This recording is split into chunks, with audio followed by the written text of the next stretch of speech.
Bonjour, aujourd'hui je vais vous parler d'infobésité, comment lutter contre l'infobésité et plus précisément comment organiser sa détox informationnelle en se sentant en croissance personnelle, puisque c'est souvent le drame et le grand questionnement des multipotentiels qui aiment découvrir plein de choses, se documenter et des fois se sentent complètement submergés par l'information qu'ils reçoivent.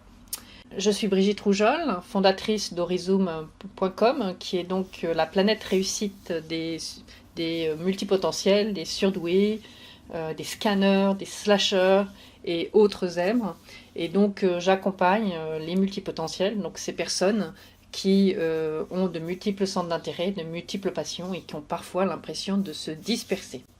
Et c'est donc le sujet d'aujourd'hui.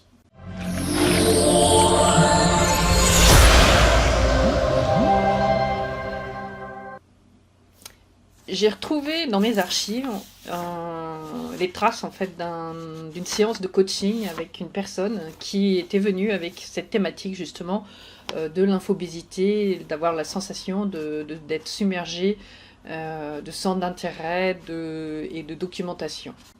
Et cette personne faisait des collages, et donc elle a fait un collage que voici, et elle a ensuite écrit en fait un texte que lui inspirait en fait le sujet de son coaching et son collage. Et je vous le lis. Le titre de cette écriture est Lumière sur les étoiles, car j'ai l'impression d'avoir perdu le nord et de ne plus savoir très bien où j'en suis. Où sont mes étoiles? Quelles sont mes étoiles? Quels sont mes grands objectifs? Où j'en suis pour me remettre en route? Ce que je constate, j'ai l'impression de capturer l'information pour un futur usage, comme si cela me servirait plus tard. Mais je n'ai pas l'impression d'avancer, car plus d'infos appellent plus d'infos, c'est sans fin. Cela ouvre plus de champs d'exploration. Je fais de la thésaurisation d'infos, plus de lecture, plus de surf, plus d'archivage Evernote, mais je concrétise peu. Je suis comme cette visiteuse d'expo qui ne regarde plus le tableau, mais les infos concernant le tableau, ou son archivage personnel d'expo. Elle est connectée, virtuellement, numériquement parlant, mais déconnectée du monde réel. Est-elle vivante? Profite-t-elle de la vie? À force de vouloir tout voir, tout connaître, on vit dans un bocal, un scaphandre. C'est paradoxal. Nous sommes Big Brother à nous seuls, déshumanisés, derrière nos écrans. Quand on n'a qu'une lance, on ne doit pas s'en servir contre le guépard, dit le dicton africain. Mais quand on a trop de lances, on est chargé, encombré, moins agile. Où est la juste posture, le bon équilibre? J'ai plein d'armes différentes, mais je ne sais plus bien les utiliser. La vie est foisonnante, comme me le rappellent ces aborigènes, et c'est cela qui m'attire, car je veux tout découvrir. Mais la vie doit être simple, rester connecté à l'essentiel, comme le prône Dominique Laureau, revenir à l'essentiel. Lors de cette séance, je lui avais fait formaliser en fait les différentes questions, comment faire pour, liées en fait à son problème, à sa problématique. Et elle avait donc listé les questions suivantes. Comment je peux organiser ma détox informationnelle tout en me sentant en croissance personnelle? Comment me créer un espace mental, physique et numérique organisé, simple, productif? Comment me sentir organisé et à jour? Comment me sentir dans le flux? Comment me sentir sereine et alignée? Comment utiliser de manière pertinente mon savoir?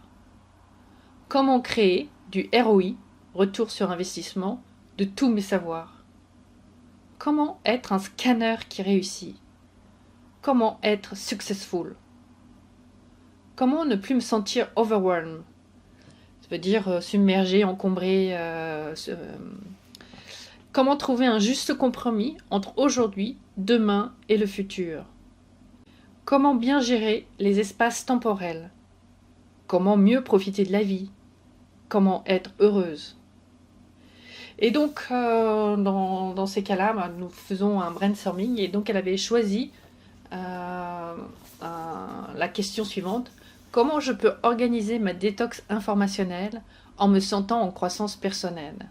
Ce qui est intéressant à voir, c'est qu'elle voulait donc organiser sa détox d'informations, donc limiter le flux, tout en se sentant en croissance personnelle. Puisqu'un multipotentiel, il a l'impression de stagner s'il n'apprend pas, s'il ne découvre pas de nouvelles choses. Donc c'est cette double tiraillement entre moins et plus qu'elle voulait solutionner. Donc elle avait listé plusieurs possibilités, comme faire des thématiques mensuelles prioritaires, fixer un quota d'heures de surf, fixer des horaires de veille, s'obliger à rendre un livre pour un acheté, se fixer et établir une stratégie de veille, avoir des livrables avec des deadlines, pas de livrables hypothétiques, c'est-à-dire un jour peut-être. Donc là, c'est la notion qu'on trouve chez David Allen dans Getting Things Done, où il y a une partie en fait de projets qu'on classe dans un jour peut-être, qui sont des idées. Mais donc, du coup, elle lisait là qu'elle capitalisait un peu trop dans un jour peut-être. Donc là, c'était aussi un quota pour projets en cours et de projets un jour peut-être.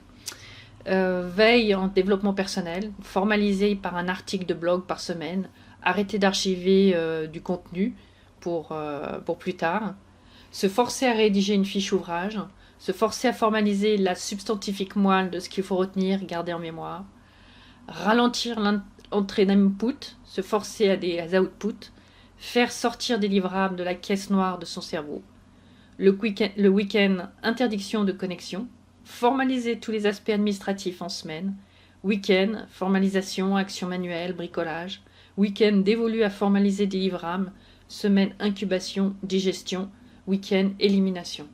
Limiter le nombre de flux RSS et le nombre de newsletters auxquels elle était abonnée, créer différents répertoires de veille, séparer la nourriture visuelle avec des sites qu'elle utilise comme Pinterest, Fubiz, et de la nourriture textuelle.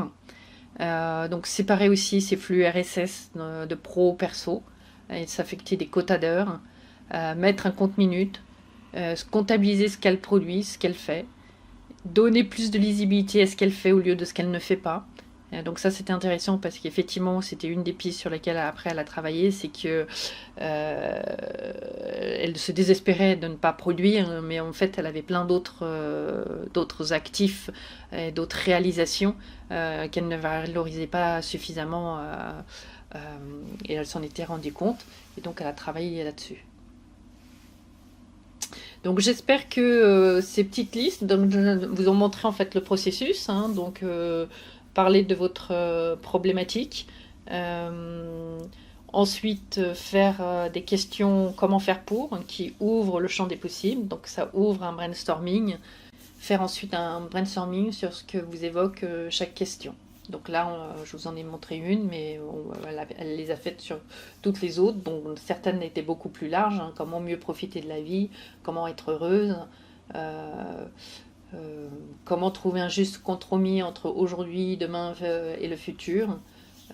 Quelle était la définition aussi d'être un scanner qui réussit? Qu'est-ce que ça veut dire réussir pour un scanner? Donc c'est une question aussi très intéressante et que vous devez vous poser. Comment aussi se sentir dans le flux, là. Donc c'est la notion de flow de Csikszentmihalyi. Voilà, après c'est aussi sur son environnement, espace mental, physique et numérique, hein, puisqu'il faut qu'il soit organisé, simple, productif. Donc c'est toute la gestion de son knowledge management, c'est le personal knowledge management dont il est question. Donc tous ces aspects et toutes ces questions sont des pistes d'exploration pour pouvoir solutionner cette grande thématique qui est l'infobésité et le surplus d'informations. À bientôt!